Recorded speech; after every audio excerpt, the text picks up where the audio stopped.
ஸ்ரீநிதி ஜோதிடம் சகோதர சகோதரிகள் அனைவருக்கும் வணக்கம். திருமண பந்தத்தில் இணைக்கக்கூடாத நட்சத்திரங்கள் அதை பத்தி பார்த்துட்டு இருக்கோங்க. இது இந்த நட்சத்திரங்கள் என்னடா இவ்வளவு சொல்லிட்டே இருக்காங்க அப்படின்னு வரிசையா வந்துகிட்டே இருக்கு அப்படின்னா இன்னுமே ரொம்ப இருக்கு. ஓகேங்களா? அப்போ நீங்க அதாவது இது வரைக்கும் சொன்ன நட்சத்திரங்கள் நம்ம சொல்லியிருக்கோம் இல்லைங்களா? உங்களுடைய குழந்தைகள் இல்லை அப்படின்னா உங்களுடைய நட்சத்திரமே இதுமாரி இருந்தால் கூட சரிதான், திருமணத்திலும் சரிதான், பார்ட்னராக சரிதான், அதாவது தொழில பார்ட்னராகவும் சரிதான். அதேமாரி வரும்பொழுது இந்த நட்சத்திரக்காரர்கள் நீங்கள் இணைத்துக் கொள்ளாதீர்கள். இந்த விஷயத்தை குறிப்பெடுத்துக்கோங்க. ஓகேங்களா? மொத்தம் 27 நட்சத்திரங்களுக்கு சொல்லுவாங்க. 27 நட்சத்திரத்திற்கு எந்தெந்த நட்சத்திரங்களை இணைக்கக்கூடாதுங்கிற விஷயத்த சொல்லுவேன்.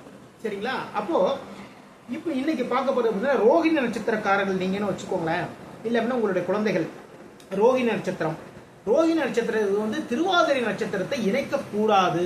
திருவாதிரை நட்சத்திரம் 3வது நட்சத்திரமானும் விபத்து தாரையா வந்துவிடும். சில பேர் பார்த்தீங்கன்னா மேரேஜுக்கு அப்புறம் எங்கேயாவது ஒரு டூர் போவாங்க, இல்லை பின்ன ஹனிமூன்லாம் போவாங்க. அப்படி போகிற இடத்துல பார்த்தீங்கன்னா கணவனுக்கோ மனைவிக்கோ அங்கே ஏதாவது அதாவது சிறிய ஒரு விபத்து மாதிரி நடந்துடும். அது மட்டும் கிடையாதுங்க, சும்மா பைக்கில் தாங்க போனோம், போகிறப்பே ஸ்கிப் ஆகிட்டு அப்படி சொல்லுவாங்க. அந்த இடத்துல என்ன கிடந்துன்னே தெரியாது. இப்படி விபத்து தாரைன்னு சொல்லக்கூடியது 3வது தாரை.